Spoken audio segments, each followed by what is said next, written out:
అందరికీ నమస్కారం. ఇది నేల ములక్కాయ అంటే ముళ్ళ వంకాయ అంటారు, చిన్న వంకాయ. ఇది వంగ ఫ్యామిలీ. వీళ్ళు ఏం చేస్తారంటే ఈ కాయ ఇలా కోసి గింజలన్నీ తీసి ఎండబెట్టి దాచుకుంటారు, వేరే పనికి వాడతారు. అందులో ఎందుకంటే గింజల్లో ఎక్కువ ఆల్కలైడ్స్ ఉంటాయట, అందుకని ఎక్కువ గింజలు తింటారన్నమాట. ఈ తొక్కల్ని మామూలుగా కూర వండు తింటారు. తొక్కల్ని ఫ్రెష్ తొక్కల్ని కూర వండు తింటారు. అలా తినడం వల్ల ఏంటంటే ఈ దగ్గులు, జలుబులు, కఫాలు రావు ఈ సీజన్ అంతా. అందుకే ఏ ఋతువులో ఏం తినాలో ప్రకృతి ఆ ఋతువులో అవి మనకు అందిస్తామట. అందుకని ఋతుచర్య అంటాం మనం. ఆ ఋతుచర్య ఏంటంటే ప్రకృతి ఆ ఋతువులో ఏం పండు ఇచ్చింది, ఏం కూర ఇచ్చింది, ఏం కాయకూర ఇచ్చింది, ఏం దుంప ఇచ్చింది అని అవి తిన్నాం అనుకోండి, అది ప్రకృతి ధర్మం. అంటే ప్రకృతి దగ్గరగా జీవించడం అంటే అదే. మనం ఎక్కడో హైదరాబాద్లో 30 అంతస్తుల బిల్డింగ్లో ఉన్నా సరే ప్రకృతి ఏమి ఇస్తుందో ఆ సీజన్లో అవి తిన్నాం అనుకోండి, మనం ప్రకృతికి దగ్గరగా జీవిస్తున్నట్టే లెక్క. అంతేగాని ప్రకృతి దగ్గరగా జీవించంటే వచ్చి అడవిలో ఉండమని కాదు. అలా ఏంటంటే వీళ్ళు ఇంకా తెలివితేటలు ఏం తెలుసండి, ఈ చక్కగా మళ్ళీ ఉండవు సీజన్లో అని చెప్పేసి వేసవకాలం ఉంటాయి, వర్షాకాలం వచ్చేటప్పుడు అన్నీ అయిపోతాయి. అందుకని గింజలు తీసి గింజలు ఎండబెట్టి దాచుకుంటారు వేరే. ఈ తొక్కలు కూడా ఎండబెట్టి దాచుకుంటారు ఒడియాల్లాగా. మనం ఒడియాలు ఎలా దాచుకుంటాం, ఉప్పులో ముక్కలు వేయని అలా వీటిని ఎండబెట్టి దాచుకుని డబ్బాలు వేసుకుంటారు. ఈ వర్షాకాలం అది శీతాకాలంలో ఏమవుతుంది, మనకు దగ్గు, జలుబు, కఫాలు ఉంటాయి మామూలుగా. ఉన్నా లేకపోయినా ఏం చేస్తారు, ఏ కూర అనుకుంటే ఆ కూరలో 4 పడేస్తారు. పడేసి యాడ్ చేస్తారన్నమాట. యాడ్ చేయడం శరీరానికి వేడి పుట్టి ఈ కఫం అది తయారవ్వకుండా ఆ చలికి తట్టుకుండా చేస్తుంది. ఈ ఏదైతే చలికాలం ఉందో ఆ కాలంలో, వర్షాకాలంలో దగ్గు, కఫాలు రాకుండా చేస్తారన్నమాట. మామూలుగానే దీనికి కంటకారి అంటారు, ఆయుర్వేదంలో వాకుడు అంటారు. ఆయుర్వేద ప్రకారంగా దీని ప్రాపర్టీస్ ఏంటంటే దగ్గు, కఫతత్వాన్ని తగ్గించేది గుణం ఇందులో ఉంది కాబట్టి. అది చూసారా, మరి అది ఏమైనా పుస్తకాలు చదువుకున్నారా? వాళ్ళ నాలెడ్జ్ ఎంత అద్భుతం. వాళ్ళు కూర వండి తింటే కఫం తగ్గిపోద్దని వాళ్ళు అలా ప్రతి సీజన్ని వాళ్ళు ఏముందో అది వాడతారు కాబట్టి వాళ్ళకి ఏం పెద్దగా జబ్బులు రావు. మనం తుమ్మొత్తే పిల్లని సంగతి పారిపోతాం ఐసీయూలకి. అందుకే ఇలాంటి విలువైన మొక్కల్ని మర్చిపోకుండా ఉంటామనే మనకి వినాయక చవితిలో 21 పత్రిలో బృహతీ పత్రం అన్నాం కదా, అది ఈ పత్రే. అలా 21 పత్రిలో అసలు అద్భుతమైన మూలికలు ఉంటాయి.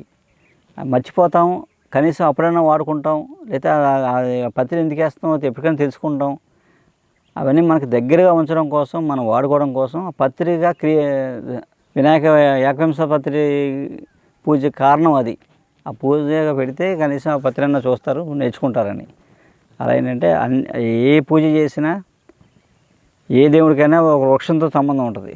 వృక్ష పూజ అంటాం. ప్రతి దేవుడికి ఒక వృక్షం సంబంధం. అలా ఏంటంటే ఎందుకు పెట్టారంటే ఆ వృక్షాలన్నీ మన పనికొస్తాయి, అవే మహాప్రసాదాలు.